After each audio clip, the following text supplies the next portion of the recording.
Making personal changes is something that we all struggle to do at some point or another. The thing is that most people get hyper focused on things like how clean their workspace is, or what food they eat, or what they spend their money on.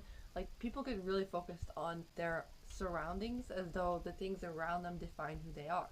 That's okay, I guess, but it's like trying to make a cake and starting with the decorations and the icing first. It's completely backwards. So, what we need to understand is this idea that we change how we behave and act when the way that we are treated changes. Personal treatment is personal change. The logic is as simple as we change how we respond when the question changes. You would have to be crazy to answer the same thing for two completely different questions. So, why would we respond the same way if the way that we're treated changes? When different things are asked of us, when different expectations are set, when we're held to different standards, we change. We change our response, we change our behavior. We as human beings change when the way that we're treated changes. Hi everyone, welcome back to Her Divine Right. Alright, so today's idea: how do we effectively change who we are and how we behave? How do we really make those habit changes? How do we nail in those mindset changes? How do we redefine core personality flaws and establish fundamentally rich characteristics? So people always say you can't teach an old dog new tricks, right? This is not true. We see this all the time in older people who have grown up with an entirely different world, entirely different worldview, maybe different beliefs and traditions. But because of the changing of the times, they also have changed.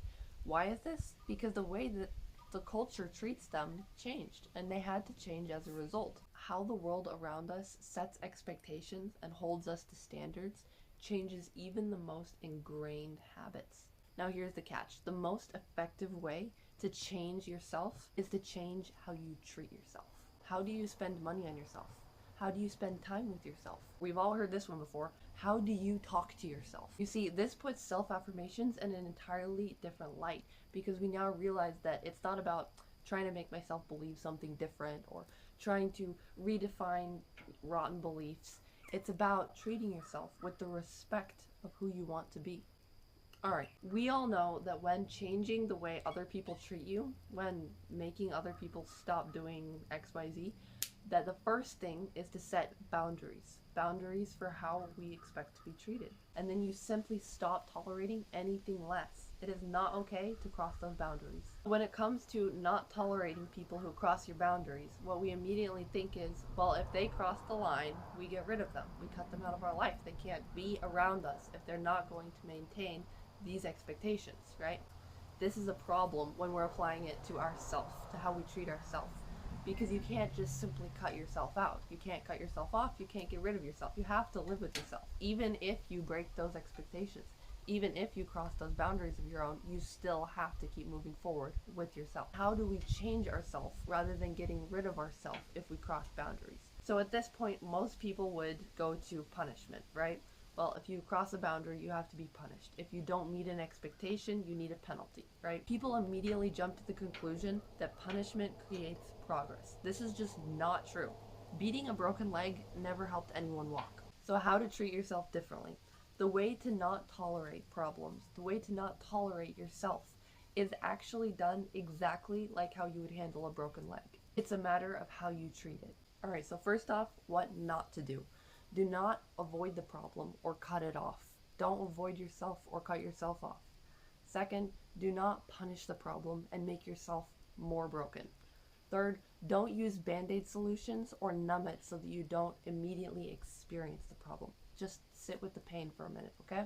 And fourth, do not waste valuable energy trying to find who or what is to blame for the problem.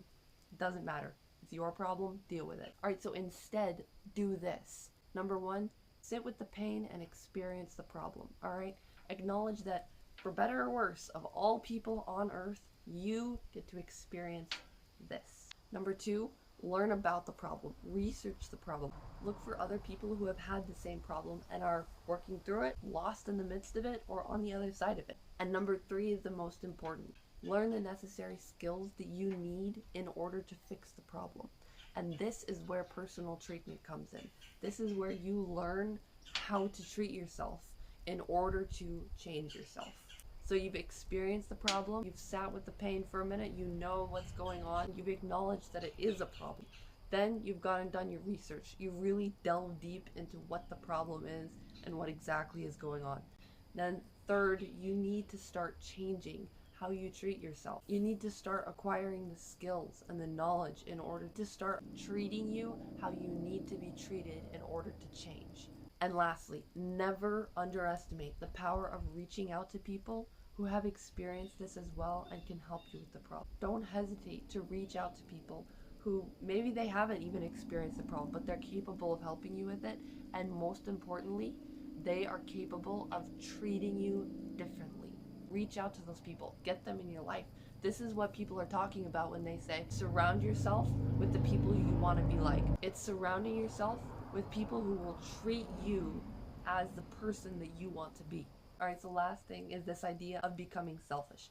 Again, something that a lot of rich people or successful people will always say. They'll always say, the best thing I ever did was become selfish, right? And so to become selfish is kind of the only way to say it, but there's too many negative connotations to really do it justice. What these people are doing in becoming selfish is they're taking the initiative to treat themselves with the kindness and the respect that they deserve instead of waiting for other people indefinitely to treat them however, right? They're taking that initiative to be there for themselves. They very selfishly decide to treat themselves better than anybody else treats them. So in summary, we change the most when how we are treated changes. Maybe it's somebody that comes into your life and treats you differently than you've ever been treated before, for better or worse, for better change or worse change. They're treating you so differently, and as a result, you change. Maybe they treat you better than you've ever been treated before, and it just like elevates you to another level. Maybe they treat you really bad, and in spite that, you make good changes. When treatment changes, character changes. It always changes us, and it always grows us. The thing is that you don't have to wait for that person to come into your life and treat you differently. You can right now, right here today, look at what you're doing, look at how you're treating yourself, and say, I want this to change.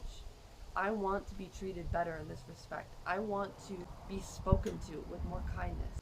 Talk to yourself differently. Spend money on yourself differently. Personal treatment is personal change. Alright guys, that's all for today, and I will see you next time. Let's grow.